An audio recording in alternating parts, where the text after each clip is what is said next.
बिस्मिल्लाहिर्रहमानिर्रहीम। अस्सलाम वालेकुम। Welcome to Blue Pen Kitchen. कैसे हैं आप सब? उम्मीद है कि सब ठीक ठाक होंगे। आज की वीडियो बहुत ही ज़बरदस्त होने वाली है क्योंकि आज के वीडियो में हम सब के घरों के जो मसले हैं ना वो आज हल हो जाएंगे। एक दफ़ा पानी बॉयल करें और इसके अंदर ढेर सारी रोटियां बना लें। इस चीज़ में कितनी सच्चाई है, सदाकत है, ये भी आपके साथ शेयर करूंगी। तो आज की वीडियो बहुत ही मज़े की होने वाली है, तो इसलिए वीडियो को एंड तक ज़रूर देखिएगा। तो चलिए फिर जल्दी से वीडियो को स्टार्ट कर लेते हैं। बिस्मिल्लाहिर्रहमानिर्रहीम। सबसे पहले तो रोटी बनाने के लिए हमें आटा गूंदना है। तो यहाँ पे एक बाउल के अंदर मैंने ले लिया है आटा। तो यहाँ पे जितनी आपको रोटियां बनानी है ना उस हिसाब से आप आटा ले लें। तो मैंने यहाँ पे थोड़ी रोटियां बनानी है इसलिए मैं थोड़ा आटा लूंगी। तो इसके अंदर 1/2 टीस्पून नमक डाल देंगे और थोड़ा थोड़ा पानी शामिल करके इसकी हमने डो लगा लेनी है। यहाँ पे आप मैदा भी ले सकते हैं और आटा भी ले सकते हैं। मैंने मैदे का यूज़ किया है। थोड़ा थोड़ा पानी डालेंगे और इसकी सॉफ्ट सी डो बना लेंगे। जिस तरह हम नॉर्मल रोटी बनाने के लिए आटा गूंदते हैं ना, सेम उसी तरह हमने ये डो बनानी है। चले जी, आटे को गूंद लिए है, इसको अच्छे से नीट कर लिए है और ऊपर इसके थोड़ा सा ऑयल ब्रश करके इसको 10 मिनट की रेस्ट दे देते हैं। जब तक हम डाल लेते हैं कढ़ाई के अंदर ढेर सारा पानी। और पानी डालने के बाद फ्लेम को ऑन कर देंगे, ऊपर से इसके ढक्कन लगा देंगे ताकि पानी के अंदर बॉयल आ जाए। जब तक पानी बॉयल हो रहा है हम आ जाते हैं डो की तरफ। तो यहाँ पे डो को हल्का सा फिर से नीट कर लेंगे और इसको हम काउंटर पे रखेंगे और इसको 2 हिस्सों में तकसीम कर लेंगे, यानी कि एक पेड़े के हम 2 हिस्से बना लेंगे। यहाँ पे मैदा जो लिया है मैंने आधा कप लिया है। अब इसके 2 हिस्से करके हमने 2 पेड़े बना लेने हैं। ये देखिए इस तरह से दोनों पेड़े बना के इसे 10 मिनट का हम रेस्ट दे देंगे। 10 मिनट के बाद हमने पेड़े को बेलना स्टार्ट करना है। तो पहले हल्की सी हाथ से प्रेस करेंगे और छोटी सी एक रोटी हाथ से ही बेलेंगे। दोनों पेड़े इसी तरह बेल लेंगे ताकि जल्दी से हमारे ये सेट हो जाएं और फिर बेलने में आसानी हो। एक पेड़ा लेके उसे बेलना शुरू करेंगे। तो यहाँ पे हमने जो इसकी रोटी बनानी है ना बहुत ज़्यादा पतली हो और ना ही बहुत ज़्यादा मोटी हो, दरमियानी सी रोटी बनाएंगे। ये देख सकते हैं आप। और बहुत ज़्यादा बड़ी रोटी भी हम नहीं बनाएंगे, ठीक है। इसी तरह दूसरी रोटी भी बना लेंगे। तो यहाँ पे पानी में बॉयल आना शुरू हो गया है, इसका ढक्कन हटा देंगे और अपनी रोटी को इसके अंदर डाल देंगे। फ्लेम को मीडियम कर देंगे और मीडियम फ्लेम पे हम रोटी को पकने देंगे पानी के अंदर।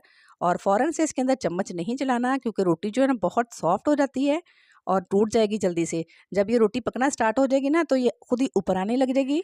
तकरीबन 1 मिनट के बाद आपने इसके ऊपर चम्मच से हल्का हल्का सा इसको प्रेस करते जाना है ताकि चारों तरफ से रोटी जो है अच्छे से पक जाए। बहुत ज़्यादा ज़ोर से अपने चम्मच नहीं मारना वरना रोटी टूट जाएगी।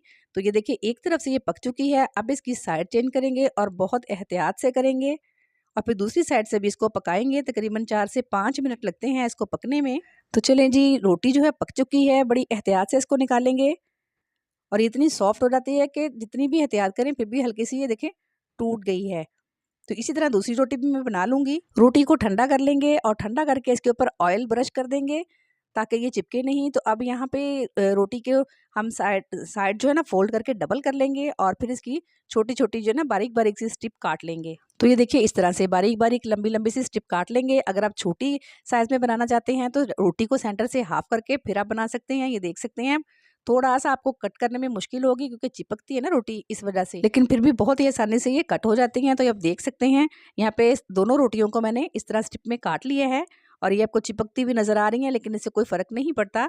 आप चाहें तो ऑयल लगा लें, मैं यहाँ पे नहीं लगाऊंगी क्योंकि बाद में ये खुद ही सेट हो जाएंगी। इनको साइड पे रखते हैं, आ जाते हैं नेक्स्ट स्टेप की तरफ। तो यहाँ पे मैंने कढ़ाई के अंदर 2 टेबल स्पून के बराबर ऑयल ले लिया है और इसके अंदर मैं 1 टेबल स्पून चॉप किया हुआ गार्लिक डाल दूंगी। लहसुन को हल्का सा हम ऑयल के अंदर फ्राई करेंगे, कोई कलर वगैरह नहीं देंगे। तो इसके बाद ये मेरे पास है चिकन, जिसको मैंने लंबी लंबी से स्ट्रिप में काट लिया है। एक जैसा सारा चिकन काटेंगे।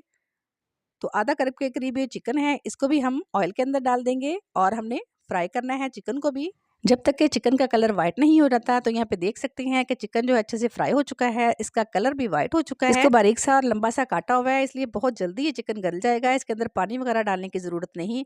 तो यहाँ पे अब इसके अंदर डाल देंगे टमाटर का पेस्ट। तो 2 मीडियम साइज़ के टमाटर लेके इसको मैंने मिक्सी में डाल के इसका पेस्ट बना लिया था। तो अब टमाटर को हम पकाएंगे तब तक जब तक इसका पानी खुश्क नहीं हो जाता। अगर आपके पास टमाटर नहीं है या आप नहीं डालना चाहते तो इसकी जगह आप आधा कप केचप भी डाल सकते हैं या चिल्ली गार्लिक सॉस भी डाल सकते हैं। तो यहाँ पे देखिए कि टमाटर का सारा पानी खुश्क हो चुका है, अच्छे से भून लिया है। अब इसके अंदर थोड़ी सी वेजिटेबल्स डालेंगे। आधा कप बंद गोभी, आधा कप शिमला मिर्च और आधा कप ही गाजर ली है और इनको भी मैंने लंबाई की तरह ही कट कर लिया है। कटिंग आप एक तरह के रखेंगे ताकि दिखने में बहुत ही अच्छा लगे। फ्लेम हाई करके सब्जियों को हल्का सा सौटे करेंगे, इनको ज़्यादा पकाना नहीं है। सब्जियां जो है क्रंची क्रंची होनी चाहिए। आप फ्लेम को लो कर देंगे और डालेंगे 2 tablespoon soya sauce, 2 tablespoon chilli sauce और 1 टेबलस्पून सिरका, हाफ टी स्पून काली मिर्च, हाफ टी स्पून नमक और यहाँ पे 1 टेबलस्पून चीनी डाल देंगे। मिक्स कर लेंगे और हल्का सा इन स्पाइसेस को भी भून लेंगे। चीनी आपने लास्ट में डालनी है, इससे कोई मीठा फ्लेवर नहीं आएगा, बल्कि इसका फ्लेवर और भी ज़्यादा इन्हेंस हो जाएगा, बल्कि बैलेंस हो जाएगा और चीनी से बहुत अच्छा फ्लेवर आएगा। केचप भी तो हम डालते हैं ना, वो भी मीठी होती है, इसलिए आपने चीनी लास्ट में शामिल करनी है, इससे बहुत अच्छा फ्लेवर आएगा। अब डालेंगे जी इसका मेन इंग्रेडिएंट जो कि है होममेड नूडल्स या चाउमन, जो भी इसे कहना पसंद करें। शक्ल डिफरेंट है लेकिन टेस्ट तो इसका एक ही है। अब हल्के हल्के हाथ से इसको मिक्स करेंगे तो ये देखिए सारी जो जुड़ी हुई थी ना आपस में, वो सारी लदा हो जाएंगी और बहुत ही मज़े की और बहुत ही अच्छे इसका फ्लेवर होगा। तो अब आपको बाजार से नूडल्स या स्पैगेटी लाने की ज़रूरत नहीं, घर में खुद ही बच्चों को बना के दें। बाजार से इतने महंगे नूडल्स परचेज करते हैं, तो है ना ये आसान रेसिपी, सबकी फेवरेट और हर घर की ज़रूरत। तो रेसिपी अगर आपको अच्छी लगे तो प्लीज़ लाइक कर दीजिएगा और चैनल पे न्यू है तो चैनल को ज़रूर सब्सक्राइब कर दीजिएगा। मिलते हैं एक और मज़ेदार सी नई वीडियो के साथ, तब तक के लिए अल्लाह हाफिज़।